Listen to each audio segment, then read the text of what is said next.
Welcome to another episode of Leverage. I am so excited today because I get to interview one of my heroes, the goddess of all goddesses, the most absolutely incredible woman on the planet, Marianne Williamson. She has sold millions and millions of books.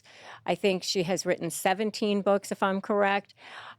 She has run for president.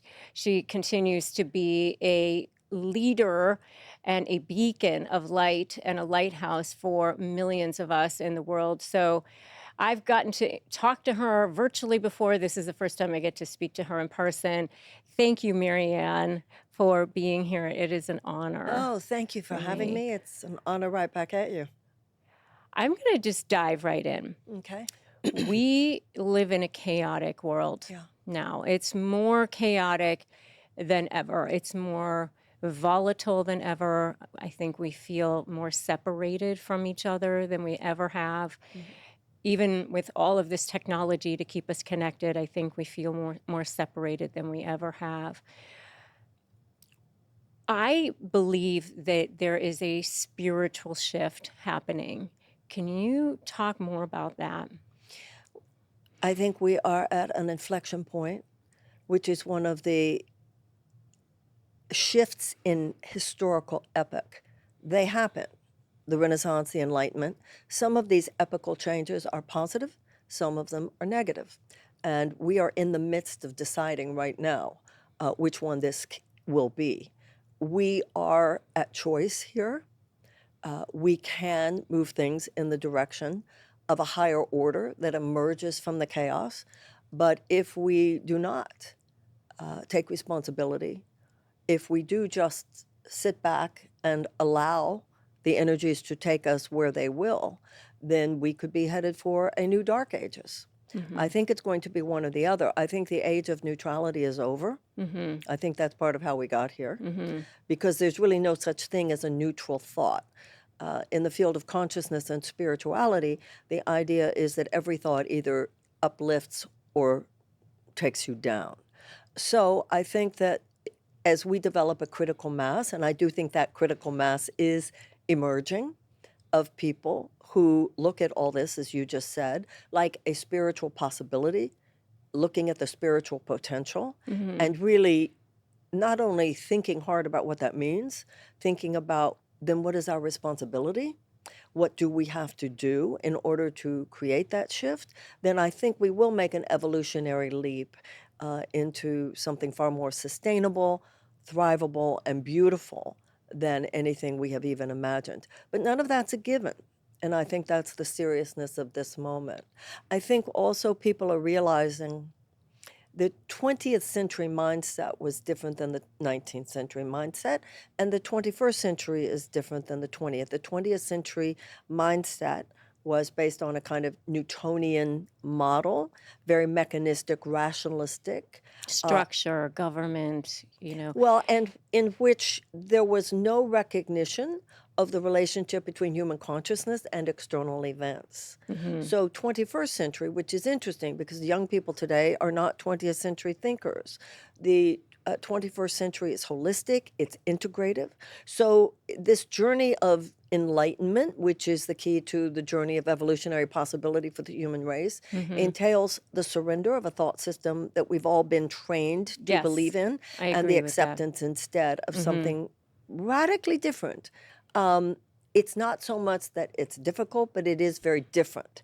And the difficulty lies in getting over our resistance sometimes to living from a place of open-heartedness, vulnerability, unity, cooperation, when it so goes against everything we've been taught to believe would make us and keep us safe. I think, and I want to push on this with you even more, that there is, let me give you a kind of a analogy. I talk often about how high conflict people, they're the worst right before they're ready to give up. They're like toddlers having a tantrum on the floor. They basically are like, no, if I just scream harder and I kick more, and then I'm going to get my way. And I feel like we're coming to that head of that tantrum in a way as a collective consciousness in our society today, with all sorts of turmoil happening politically, but also with people and the rise of narcissism and all of these things that are happening. Do you think that it's sort of this old paradigm, this old trope, this old way of thinking kind of trying to hold on in a spiritual sense? Yes, I think your analogy is very good, but I would add that toddler having a tantrum has nuclear bombs Mm-hmm. in his or her hands, Right. has razor blades running around the kitchen. So this sunset effect, Yeah. which is really what we're talking about here, we must not romanticize it in such a way as to in any way minimize a recognition of how dangerous this is if we're not deeply conscious. If Mm-hmm. you see a child coming in having a temper tantrum, and Mm-hmm. that child has razor blades in its hands, you're going to have to be very, very careful Mm-hmm. how you handle this. Right. So I think you're right. This is where we are. Mm-hmm. And I think it's important to just not leave it at understanding that, but to go to the next step of asking ourselves, oh my God, who do we have to be? What do we have to do to transition out of this dangerous moment? Yes, and I agree with all of that, and I want to get to more of that here in a moment. I have another question about that, though, which is who did we have to be in order to end up here? Oh, that's really probably the most important question. Um, we have to take 100% responsibility for our life experience. And if we don't do that, we won't be able to change it. Mm-hmm. Who we had to be? Irreverent, irresponsible, Mm-hmm. complacent, amoral, Mm. surrendering our best thinking to forces and people that, in retrospect, what were we doing that for? Mm-hmm. Uh, Entitled, uh-huh. victim mindset. Oh, and so I think that multiplies the horror because it makes you realize none of this had to happen. Mm-hmm. We've known about all of these possibilities for decades. Mm-hmm. All of it we've been warned about for decades. Mm-hmm. And if you take a deep look at any of it and really allow yourself to take in how much this could have been prevented, Mm-hmm. then it does, like I said, increase the horror, but it's a kind of horror that you need to feel. I think part of the problem in this society is that we've all been taught there's some higher good in feeling good. And adults don't always feel good because adults recognize things that might be dangerous for the children. Or I think also that it's somehow we think we shouldn't have to ever feel bad. Well, that's part of it. That I totally agree with you, and to me, that's another way of saying exactly what I just said. Mm-hmm. This cheap yellow smiley face Mm-hmm. that has taken hold. I think, And if I feel bad, then it's somebody's fault. or to me equally un, unfortunate, that there's something wrong with you, Mm-hmm. that you have a mental problem or an emotional problem, Mm-hmm. rather than recognizing, no, Mm-hmm. you sense that something is wrong. Mm-hmm. You know, physical pain, if I break my leg, my brain then registers physical pain. That's functional, that's not dysfunctional, because it tells me you need to reset that bone. Mm-hmm. And same with psychological pain and emotional pain. The issue is not to suppress it necessarily, but to ask, what does this mean? And I think sometimes we feel a psychological and emotional pain because we have known something is wrong. And I think in the last few decades, particularly with women, we talk about how many women are diagnosed as clinically depressed. And the disrespect, really the misogyny involved in seeing that as a problem that perhaps could be pharmaceutically handled or even psychotherapeutically handled, without recognizing what is it that women's hearts are registering.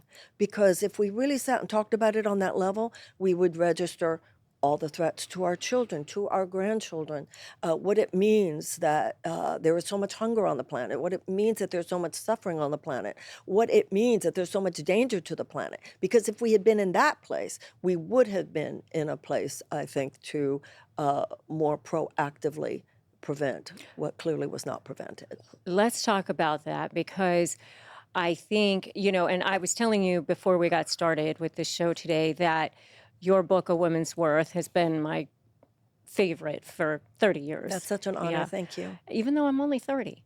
But, years, years. I read it in my 20s. I've given it to my daughters. I've given it to many women in my life. It is absolutely exquisite. And if you Thank you. haven't read it, you need to.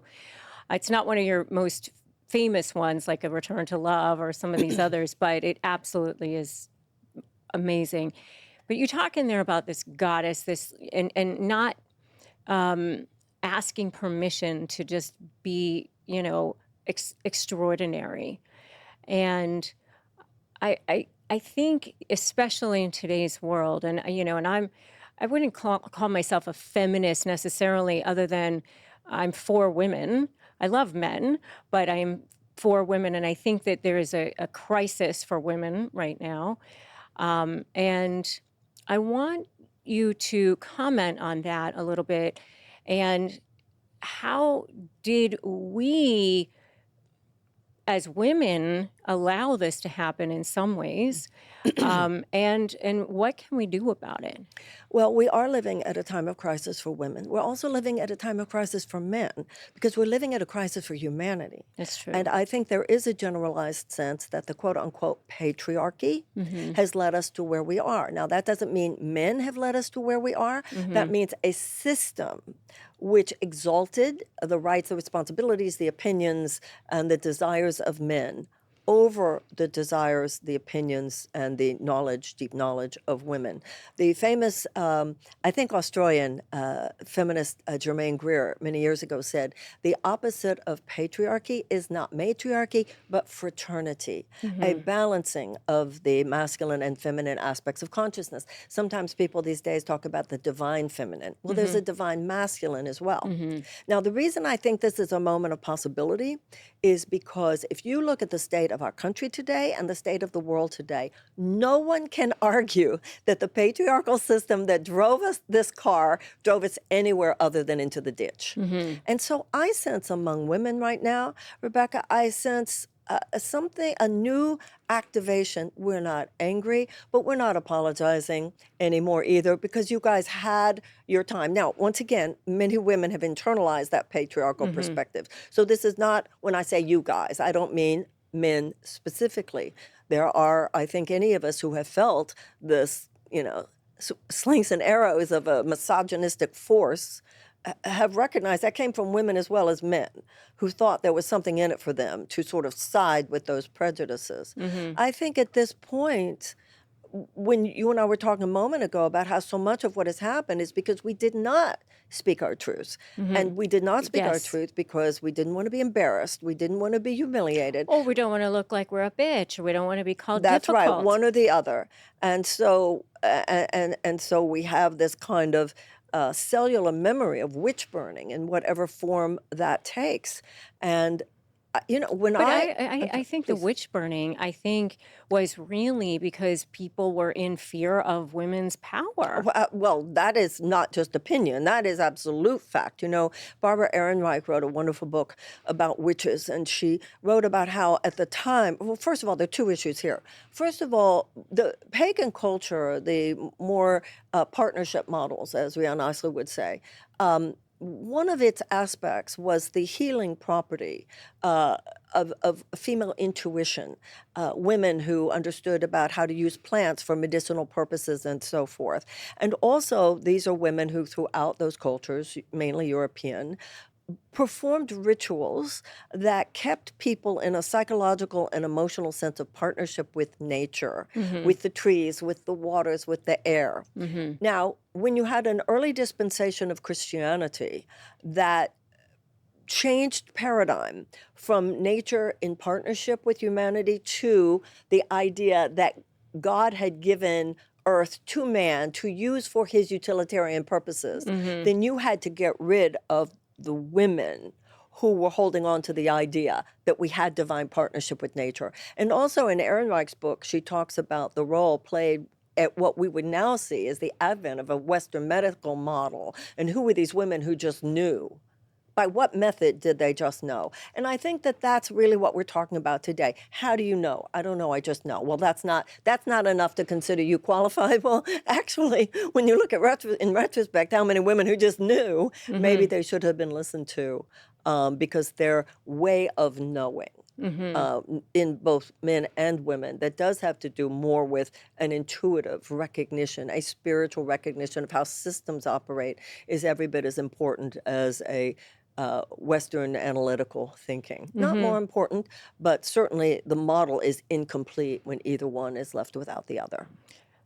One of your most famous quotes is, "Our deepest fear is not that we're inadequate, but it's actually that we're powerful beyond measure." And I think that that's particularly true for women. I think it's also particularly true for any group of people that feels marginalized in some way. That I have a friend who calls it like putting yourself one down. Like you just already start from the premise that you're just not on the same level as somebody else. You know, it's interesting because it goes back to what you were saying before. I'll be called a bitch. A man does it, he's called assertive, he's called a leader. A woman does it, she's called a bitch. And we do have a fear of that because it really is this deep misogynistic way in which we just change the consonant from she's a witch to she's a bitch.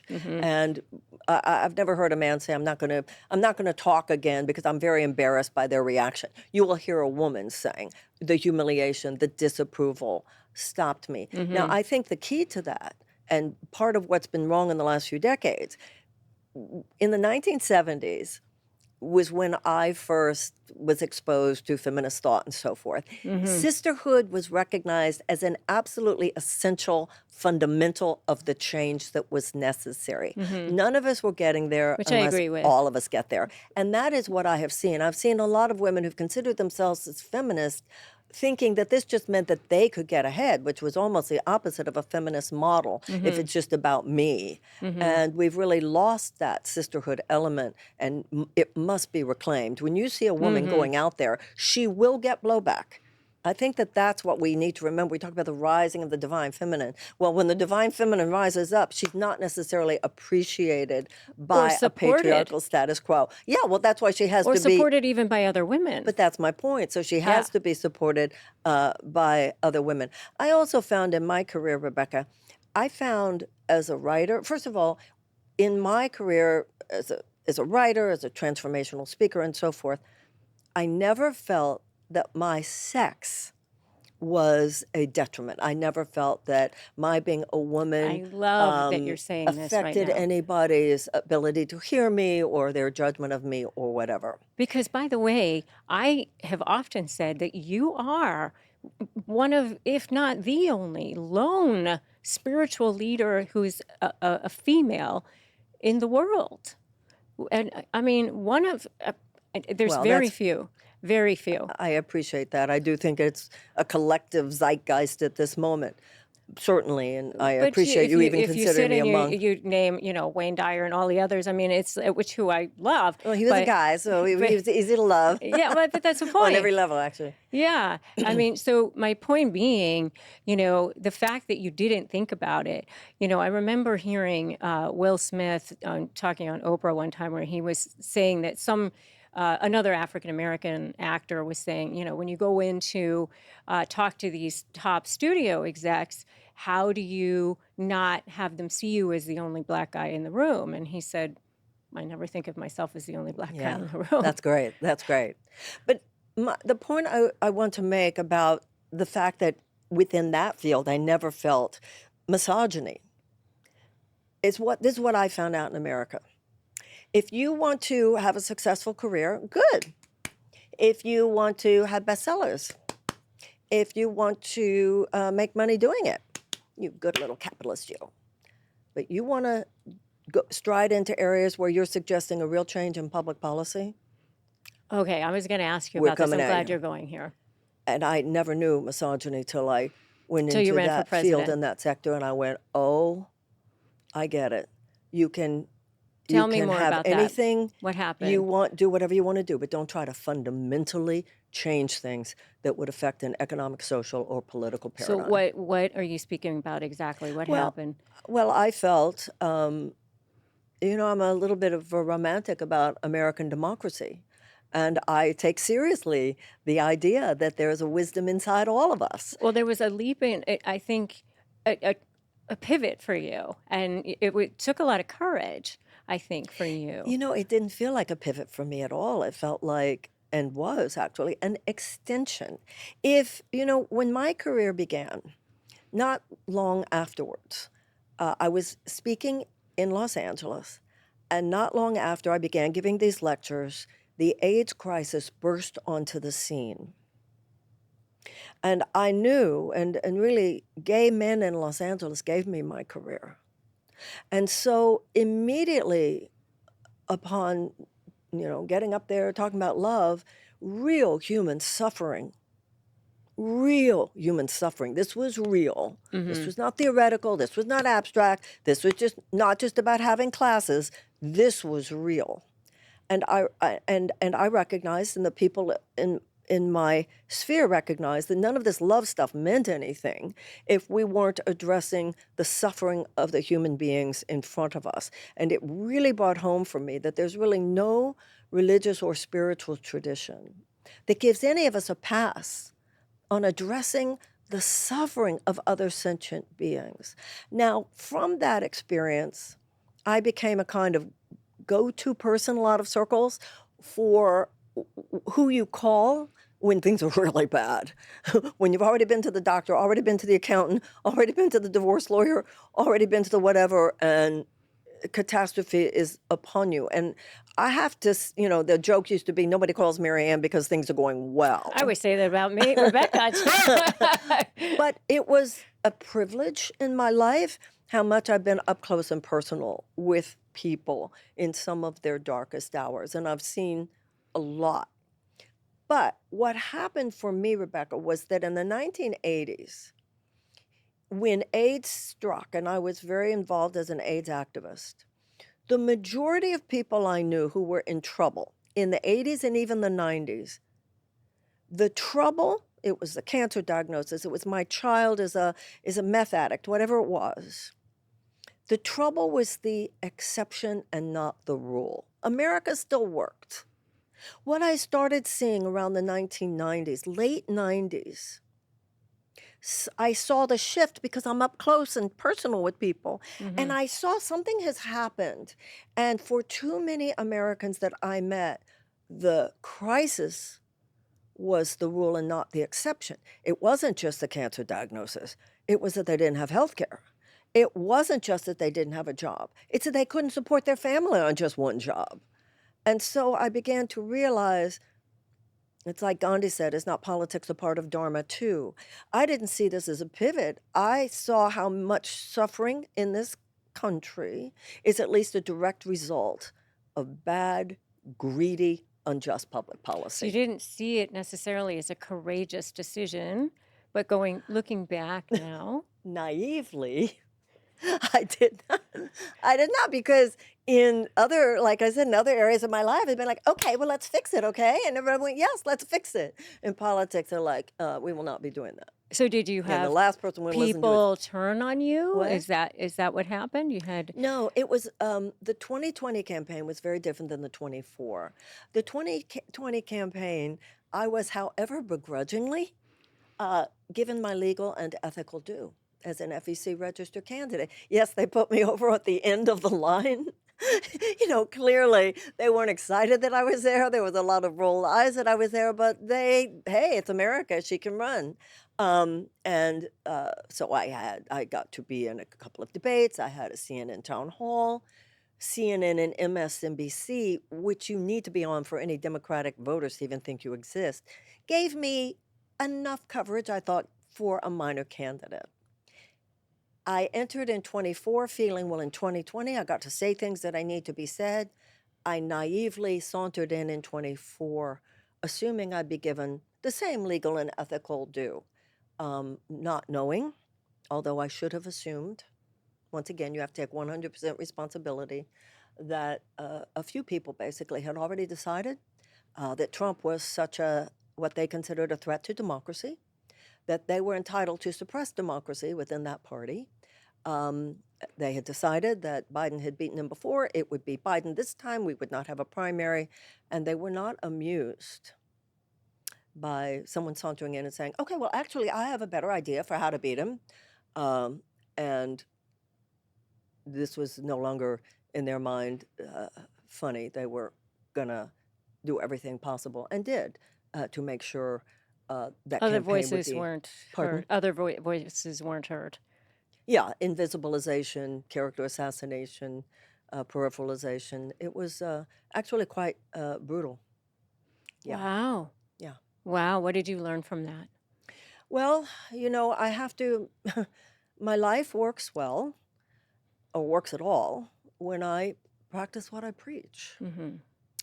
Only what you are not giving. The Course in Miracles says, as I said to you before, you have to take 100% responsibility.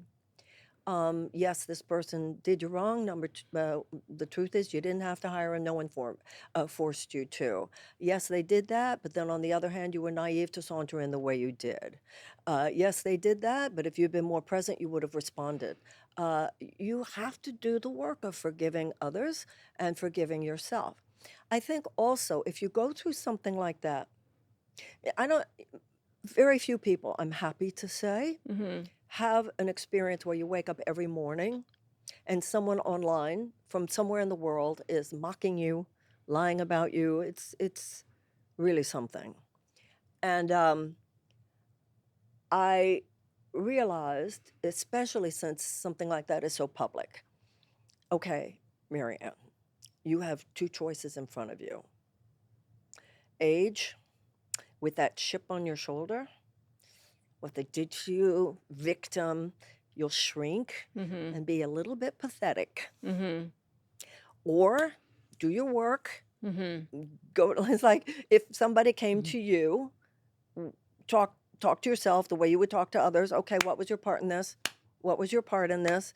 Where were you irresponsible towards yourself? Should have known better. And there was about a full year of hardly able to get off the couch. But I don't think. Mm. Thank you for saying that And then you can being. break through and have Yeah. Did you experience betrayal in that? deep betrayal. But I think most of the time, not all of the time, in order for someone to have gotten close enough to betray you, you had to have betrayed yourself first. Mm. And that's what I had to look at. Forgiving yourself for And what your do you mean by crises. that? Do you mean like in not having the right boundaries, not looking at red flags? Well, I think also in politics, especially at that level, naivete. Mm. Also, it's interesting. I had an experience in 2024. I got a phone call from the FBI.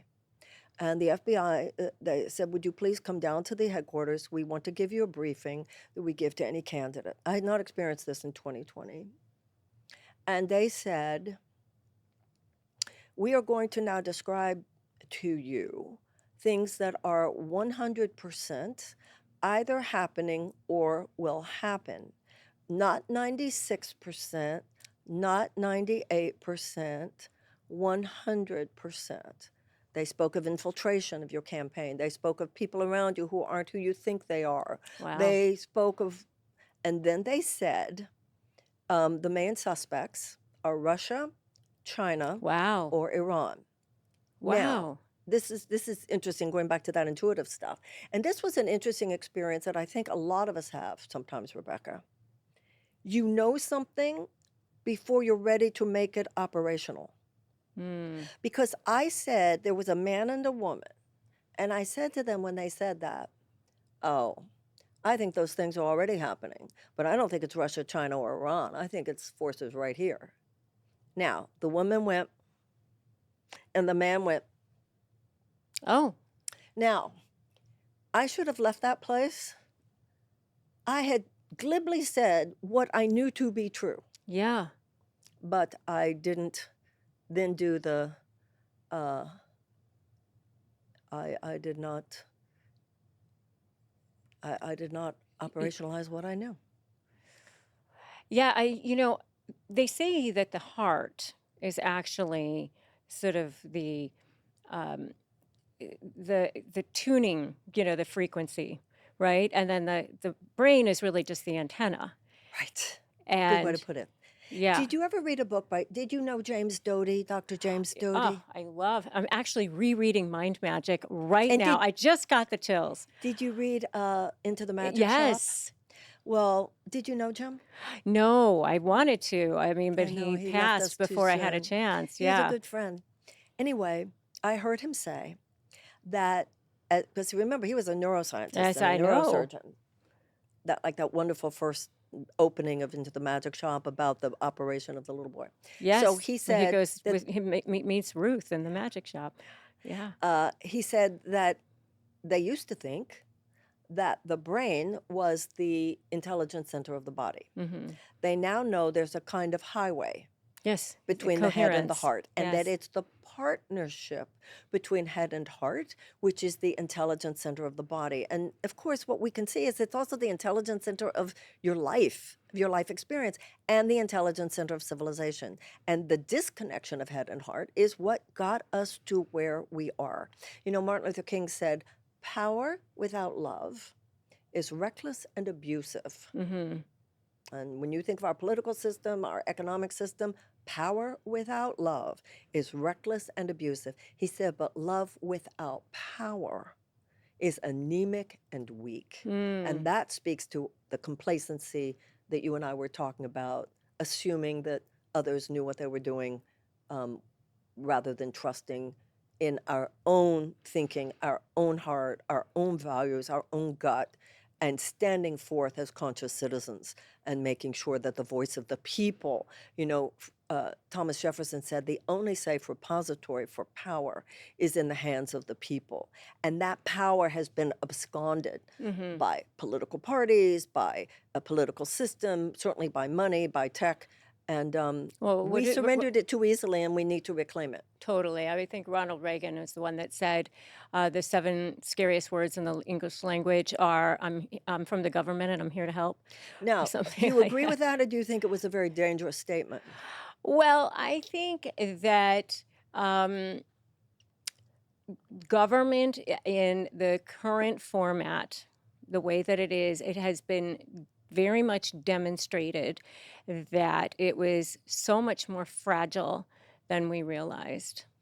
I think his And I saying, don't think I'm that sorry, we ever could have imagined never in a million years, the way everything has the way it's unraveled so quickly over the last year dismantled and a half. so quickly. And we would never have thought one man could do the damage that he's done, because we thought we had these institutions that would protect us, which is exactly what they said in Germany in the 1930s. But he very quickly came in there and got rid of anybody who could hold him accountable. I think Reagan saying that, however, really started a dangerous look. I'm not saying that government is the answer to all our problems, and a healthy skepticism, I think, is part of good citizenship. But I think the fact that people bought into that government shouldn't be helping you in ways that people were not necessarily conscious of led us to just surrendering to power by corporations, which, um, you know, I think government, clearly the first principle here is that government was intended to be a broker between individual liberty, including economic liberty, Hmm. and concern for the common Hmm. good. I But think, I it has think, become such a servant to corporate tech and billionaire power that oh yeah, we're in for trouble sure, now. for sure. You have talked about how very vulnerably that you had a mental breakdown in your 20s, or what you consider to be sort of a mental breakdown, where your mother was like, okay, what's going on here? And um, I think, or I want to ask you this: do you think that we're sort of in a collective consciousness mental breakdown right now, and that we're going to break through, where we have to make a decision now? We can't just keep doing what we've always done. First of all, I want to speak to that experience that I had in my 20s, because I think that my writing about that has been misunderstood. I was in my 20s. Hmm. The 20s are hard. Yeah. The 20s are not a mental illness. And I think that something really rotten has happened with pathologizing not only childhood, but pathologizing the 20s in a way that so many people who were going through an individuation process which is difficult for every generation. We're made to believe something was wrong with them, that they were sick, that it had to be treated necessarily medically, and so forth. So yeah, my stuff that I went through in the 20s, in retrospect, was pretty garden variety. Um, yeah, I I think mean, we've all had our form of that in some ways, right? yes, exactly. Yeah. And I think it's important to remember that. Now, in terms of what the society is going through, there's no doubt about it. We talked about this at the beginning. An entire system that we have assumed throughout our lives would hold no matter what Hmm. is crumbling in front of our eyes. We're already in the middle of the crumbling. It's no longer it might happen, it's going to happen. No, we're living in the middle of it. But I think we're living in two parallel universes. One world crumbling, and another world, Arundhati Roy said, a new world is struggling to be born. Hmm. And that you see everywhere too. Hmm. You see it in your life, you demonstrate it in your life, new energies, new possibilities. Totally. They're both happening. And I think we need to think of ourselves as death doulas to a world that is falling away, That and is so birth good. doulas to a world that is trying to be born. We have to be both. So good. Oh my gosh, that's like totally good. I mean, what a quote there. Um, so I want to pivot just a little bit. Okay. One of my most favorite books that you've ever written. I got the hardcover version. I listened to it. I read along with it as you were reading it because I wanted to see it with my eyes, hear it as you were speaking it. I was highlighting is Mystic Jesus. Oh, thank you. I think it was just a work of art. I mean, it was everything that I've always thought my whole life, and you just put it all there. That means a lot to me. Thank you. You were raised Jewish. I am Jewish. You're born a Jew, you die a Jew. Yes. Particularly today, it's important to emphasize that, I think. Yes, I agree. Um, but you do talk about Jesus and being the mind of God and the mind of love, and Mary being the divine feminine. And could you just go into Yeah. those, the way that you see that a little bit, and the role of the Holy Spirit, Yeah. all of that? Well, I'll start by uh, talking about what happened for me when I first saw A Course in Miracles. I saw this book on somebody's coffee table in New York City. I was in my mid-20s, and it didn't have an author listed on the cover, which today is not that unusual, but in those days you never saw that. And I opened it, and from the author's note to the introduction, it was fascinating to me. But as I began leafing through it, I saw a lot of Christian terminology. Now, I had studied comparative religion in college. I had studied St. Thomas of Aquinas and St. Augustine and a lot, Bonaventure. Hmm. But this was not school, so I just thought it was a Christian book. Now, I was never taught anything about Jesus. I was just taught by my mother. We don't read that book, honey. We read the other one. Mm. And the only thing my mother ever told me about Jesus, I don't know where she got this, but she did say this more than once. I got the impression he was polite. Where she got this, I know, Polite. particularly because it really wasn't so much every time. But anyway, so I just thought it wasn't for me. I just thought it was a Christian book. I had no judgment And of he it. was Jewish, by the Right, way. I'm Jewish, right. Well, Jesus was Jewish. It's not- Well, yeah, and I knew that certainly. yeah. So a year later, through a series of interesting synchronicities, my then boyfriend simply brought the book home. And I began reading it, and I saw very quickly that this was not, it makes a serious point. This is not a religion. There is no dogma, there is no doctrine. It is a psychological mind training, it says, based on universal spiritual themes. It does use traditional Christian terms, but in decidedly non-traditional psychotherapeutic ways. So I never felt, once I started reading it, I was like, okay, I can, a sigh of relief. The Course in Miracles speaks to people from all religions and no religion, Hmm. because it is the psychotherapeutic journey. The Course in Miracles says religion and psychotherapy are at their peak the same thing. It's Hmm. about relinquishing a thought system based on fear and accepting instead a thought system based on love. Now, the Course in Miracles says Jesus is someone It says he was not the only one. So this is a place where it's a real shift from a lot of traditional Christian belief. It says he is one. If he is your teacher, you need no other. He is a complete portal. However, he is not the only one. And it says that he is someone who lived on the earth, whose mind, while he lived here, was completely purified of all false thinking, which means fear. That the Holy Spirit, which is the guidance of God in our minds, completely purified him. He was a completely actualized human being. The Course in Miracles says he lived on the earth but thought only the thoughts of heaven, i.e., the consciousness of the awareness of our oneness, which is not later, it's here now. So the Course in Miracles says it's as though he has become our evolutionary elder brother. He has made it all the way to that self-actualized state.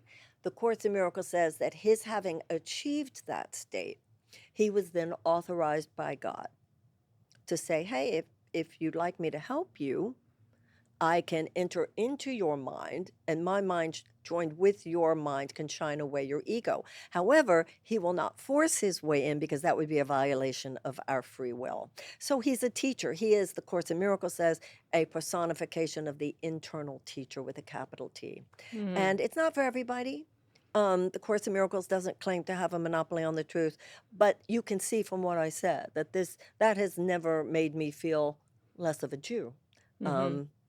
As a matter of fact, as you were saying, I have an even deeper appreciation for what it means that he was a Jew when he lived on the earth. Yeah, and he was, I, I think he was preordained to live that life before he came here. Yeah, the Course in Miracles doesn't speak to that, but if that's the guidance of your heart, the Course would say, follow the guidance of your heart if that's your knowing. And you talk about Mary in the book too, and that she's really the divine feminine and the strength and the fact that she gave birth to him. Yeah. Right. Well, a lot of times people come up to me and they say, why do we call God he? That's so patriarchal. Why do we call God he? Why don't we call God Father, Mother, God? And I always point out that in the Eastern religions, there's yin and yang. Yes. Yang is the masculine, yin is the feminine. And to the extent to which, as in the Judeo-Christian religions, God is referred to as he, the human heart is she. So the yin, the divine feminine, is impregnated by the spirit. That's the immaculate conception. The spirit impregnates the heart, and what is born from that, the mothered by our humanness, fathered by the Spirit of God, is the Christ, which is neither male nor female, both human and divine. So these are all coded stories and images, and I think God speaks to us through our subconscious mind, and there is that deep imprint of truth within all the great religious and spiritual systems of the world. And there's, if one sparks you and you go, yeah, then that means that's for you. How old were you when you wrote A Woman's Worth? Well, my first book was A Return to Love, and that came out when I was 40. So I think, and it was my second book, I think. And I remember saying in the introduction, this book is about what I have learned having turned 40. And you and I were talking before we began here, and it is interesting to me because in my lifetime, that's why I'm 40. This is what I understand. And now it has kind of a cult following among women who are in their 20s. And you yourself said you in your 20s, and because every generation stands on the shoulders of the one before it, takes in that information. What do you know now that you would you didn't then? Like, what would you tell your 40-year-old self First today? of all, on just a very superficial level, I'm among probably millions of women who look at pictures of ourselves when we were at a certain age and go, I thought that was inadequate. And I just didn't realize, just relax, enjoy being young. Sometimes I'll say to young people, I think it's very unfortunate the way, and I understand there are all kinds of economic reasons for this today, so forth, I do. But still the stress of having to make it all happen in your 30s or excuse me, by the end of your 20s. And I feel grateful that I was living at a time when we could, you know, sex, drugs, rock and roll, enjoy yourself. You'll have kids later, you'll have responsibilities later. But of course, that was predicated on the fact that we lived at a time when the economy was such, we had reason to assume we'd have a chance to get in. Mm-hmm. So what I would have said to my younger self is relax, enjoy the journey. This obsession with the destination is a particularly Western pathology. It's being in this moment, learning from this moment, showing up for this moment, knowing that, there's a line in the Course in Miracles where it says, you're like people in a very bright room, your fingers in front of your eyes, and you're complaining that it's dark in here. Oh, Everybody gets to an age of realizing, oh, the opportunity I had, and I blew it with people, with places, with work. So many times, everything, and I think that that's a metaphysical principle too. Everything you need is actually right here mm-hmm. or on the way. Living with that knowing, like you and me right now, there is no better place to be. How do we know? Because this is where we are. When Yeah. you really understand that, so many more synapses are available to you because you're available to the life experience of this moment.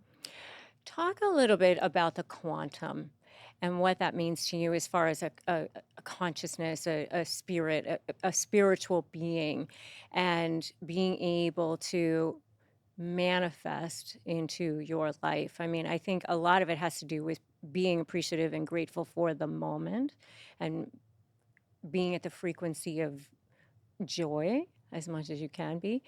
But tell me more about your understanding of that. We are fed the lie, not by a group of people who don't like us. No, it's not like that. It's a paradigm that has dominated the world, which defines us according to our physicality. And we perceive the world according to our physical senses. We think that birth is the beginning of life, death is the end of life, and it's a mental a prison that that keeps us stuck within a very narrow sense of what is possible, a Mm-hmm. very narrow sense of who we are. The quantum, beyond this, is, as Einstein said, time and space are illusions of consciousness, albeit persistent ones. The spiritual journey is the recognition, as the Course in Miracles says, enlightenment is a shift in self-perception from body identification to spirit identification. You begin to see your body as a priceless set of clothes for which you're extremely grateful, but your physical birth was not the beginning of life, but the continuation. Mm-hmm. Your physical death is not the end of life, but a continuation. Even though in the realm of the material, you're over there and I'm over here, on the level of the spiritual, there's really no place where I stop and you start. Mm-hmm. The Course says you're like waves in the ocean, thinking you're separate from other waves, but you can't be. And think about the psychological difference between thinking you're a wave that's separate from the rest of the ocean versus realizing that you are one with the rest of the ocean. If I think I'm one little wave surrounded by this huge ocean, how can I not feel in constant fear of annihilation? Terror, really, that some bigger wave will annihilate me. But if I realize, no, I'm the ocean, I'm one with the ocean, I move, it moves, I move, then I realize the power of the ocean is mine. So the line, this is another example of where the Course in Miracles uses Christian concepts in ways that are decidedly different from the way they are used in many more traditional contexts. There is only one begotten Son. So a lot of traditional Christians believe that means Jesus is the only begotten Son. The Course in Miracles says one begotten Son means we're all it. There's only one of us here. And that's the quantum realm. It's beyond what the physical senses perceive. And that's also the basis for forgiveness, because my judgment of you is based on the fact that you either did or I just projected that you did something on the level of the personality, which was loveless, mistaken, or whatever. Forgiveness is when I am willing to extend my perception beyond what my physical senses saw you do or felt about what you did, to what my heart knows to be true, Mm-hmm. which is that you are innocent. Maybe you made a mistake, but I can be kind to you in the way I share that rather than attacking you and blaming you, So seeing it as from a place of compassion. which is the ultimate quantum field is a field of infinite love. Mm-hmm. And that's why, you know, in the Bible, seek ye first the kingdom of heaven, all else will be added unto you. When I am, once again, heaven means an awareness of oneness. When I'm totally aligned with love, then I'm aligned. The Course in Miracles says, you were born in order to learn to think as God thinks. Then everything that could contribute to your happiness, your effectiveness, and your maximal soul growth opportunity is just going to land. It's just going to be there. You don't even have to make it happen. It will manifest according to who you are. Oh, yes. Yes. It's you don't manifest what you want, you manifest who you are. And you know what? In my life, there have been times when I didn't recognize the incredible good or the incredible opportunity in front of me. Why? Because it was so easy. I see now. No, well, that you were aligned with your dharma, who you were supposed to be, and what you were supposed to do. So of course it was just right You there. just expected it. You Uh-huh. expected to be on Oprah 50 times or Exactly. whatever. I didn't. I didn't even expect it. It was even beyond that. There was no expectation. There was no ambition. She's a perfect, she in my life and her effect in my life, perfect example of that. I was just writing and trying to talk about the Course in Miracles and helping AIDS patients. But the universe, I didn't even, But you were at the frequency. Exactly. Yeah, and didn't even realize it. Yeah. So how does one get there if they want to? By waking up in the morning, before you even get out of bed, send love to everyone and everything. In your own way, ask God to make you the person that you're capable of being on this earth, to serve love. In the Course, there's an exercise where you wake up in the morning. Where would you have me go? What would you have me do? What would you have me say and to whom? Before you walk into any room, you blast it with love before you get there. You practice to the best of your ability a kind of Namaste consciousness where you silently bless people before you even experience the encounter. Even the ones you don't want to bless, right? Even more so the people, Yes. because you have to say, dear God, I'm judgmental about this person. Obviously, I'm not seeing them the way you do, but I am willing. I am willing.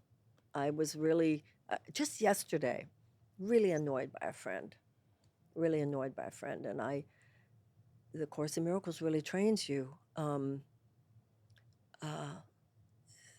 Dear God, heal me. It says the miracle worker's first primary responsibility is to accept the atonement. I didn't know. I knew we were going to go to dinner. I didn't know if I was supposed to say something. I knew that even if I was supposed to say something, that it would not be delivered with judgment or attack. And I just prayed on my way there. And you know what? Nothing was said about any of it at dinner. We just went into a different, as you would say, frequency. And I think an important part of that is the Course in Miracles makes it clear, like I said before, all minds are joined.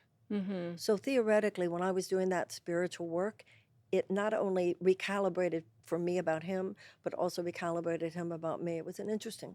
But in some circumstances, your guidance is, no, something has to be said, but you let the Spirit guide when you say it. You let the Spirit guide how you say it. But it was interesting to me because I would not have thought that nothing needs to be said. The recalibration will happen. I've experienced this recently in my own life with a friend, somebody that I thought was a different person than it's been shown to be. And, you know, now that I'm in, what do you call the Age of Miracles?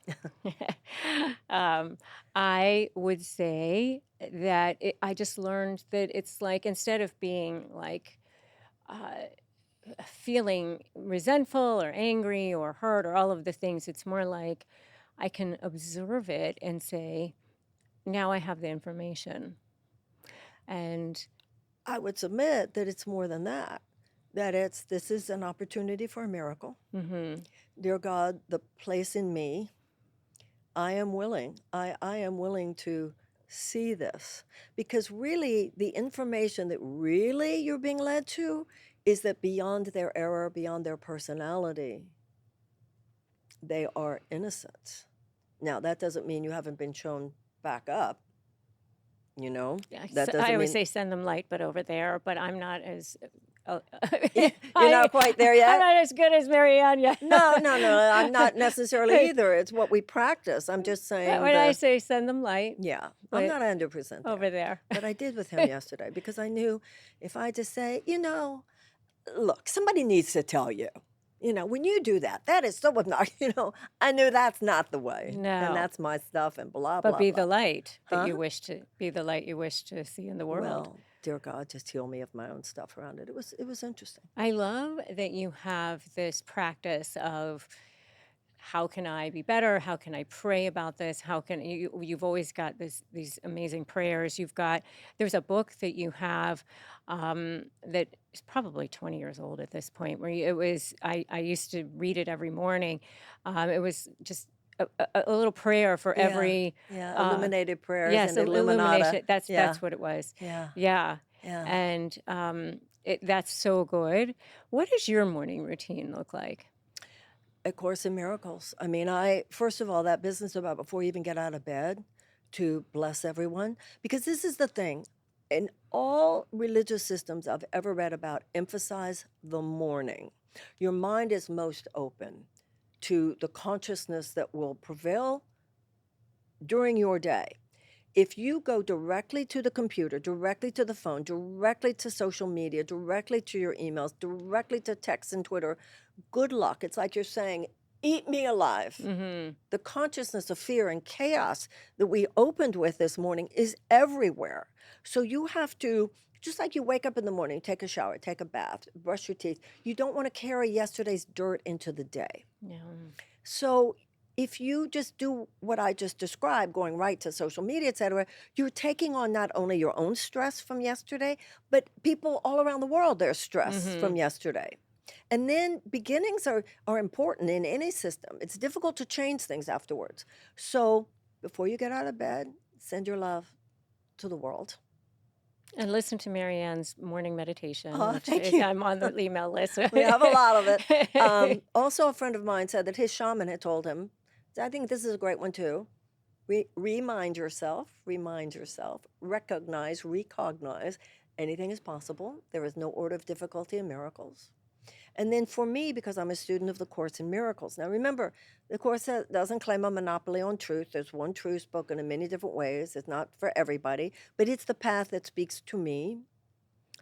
I do that workbook exercise every day. It's like doing yoga. And It's how like long does that lifting take you? weights. Pardon? How long does that take you?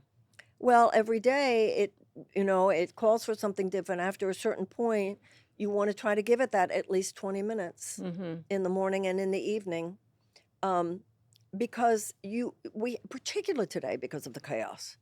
I don't know how somebody without a spiritual practice is enduring this moment. So you're building your nervous system. It's as without, so within. You have attitudinal muscles, just like you have physical muscles.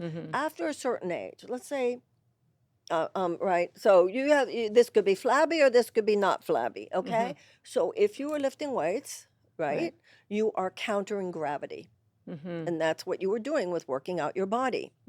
Working out your mind means you are countering emotional gravity, psychological gravity, anger, fear, frustration, victimization, negativity. You have to counter that.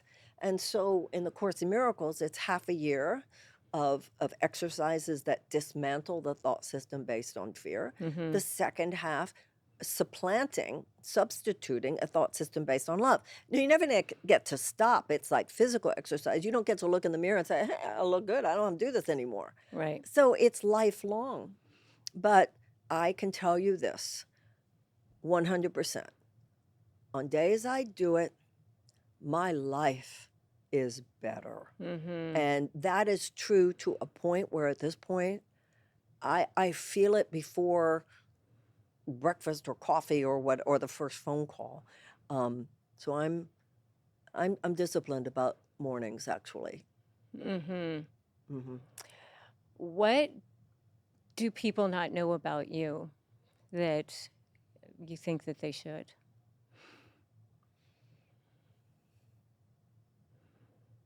I don't think there's anything people don't know about me that they should who know me. That was part of what was difficult about politics.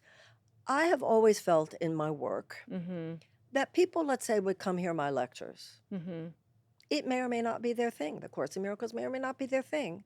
But I don't think anybody left without thinking, I'm a decent human being.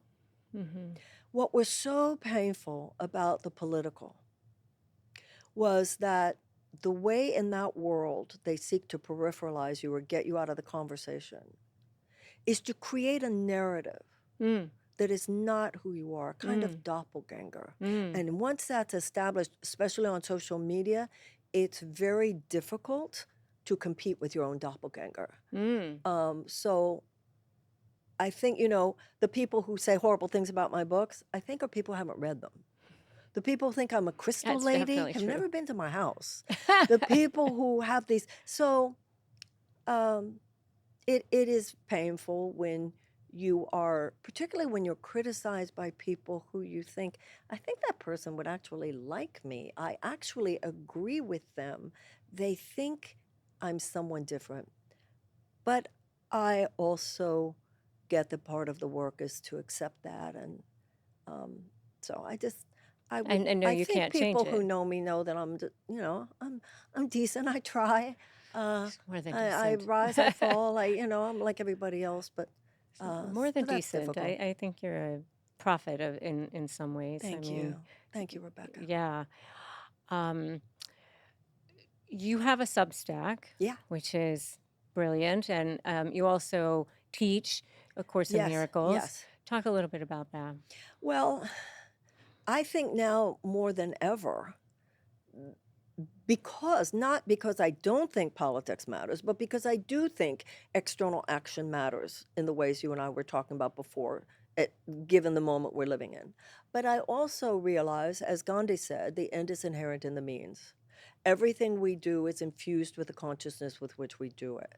We have to become the people who can even discern what it is we need to do and be able to execute what we need to do, which means we have a lot of work to do on navigating and transforming the inner self.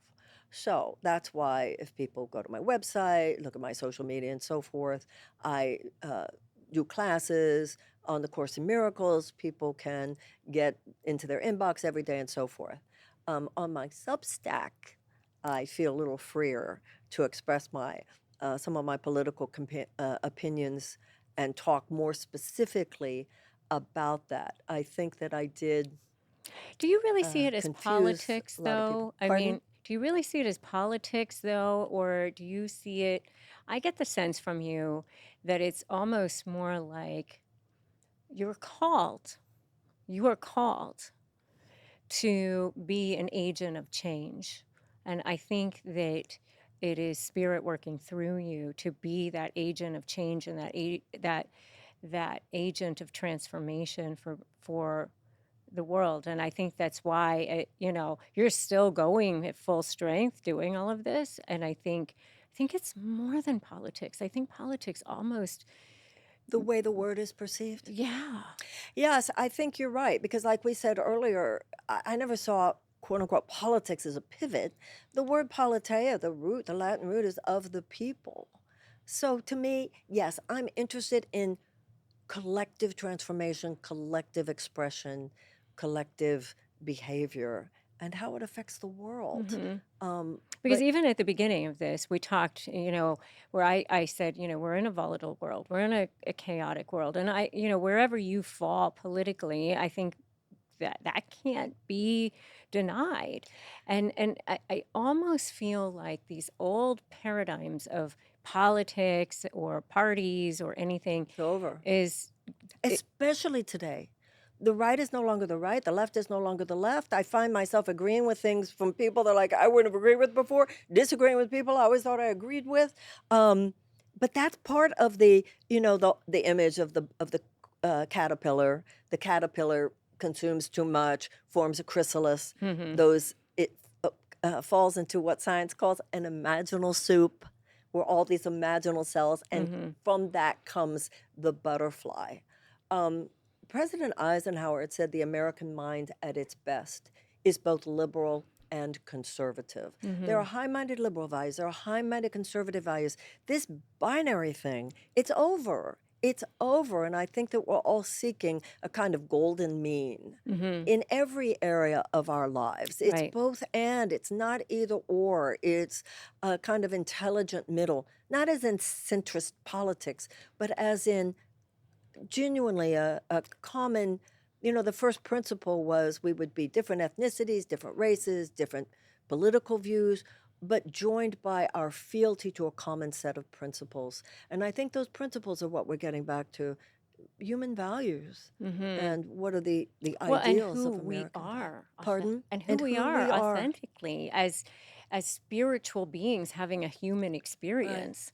I think it's, I think that I'm going to make you bigger than what you're saying here, because I think that your role in this is more than just politics. I think it is as a spiritual leader for us in this time of darkness and leading us, being one of the voices that is leading us. Well, you're very generous to me, and I'm really grateful. And I think that you exemplify the kind of sisterhood that we were talking about. Your encouragement, your kindness, your generosity. Please know I appreciate it. And actually, I see you the same way. What you are demonstrating with your own success as a woman in so many ways, and the millions of people that you were speaking to,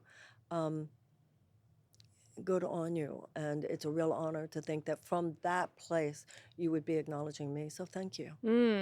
Well, thank you. I honestly, um, we touched on it briefly, but we were talking about sisterhood just a little bit, and I am so blessed to have incredible women friends who are up to really, really, really big, cool things. And the difference with my sisterhood is you yourself said, a flower doesn't apologize for blooming and being incredible and brilliant.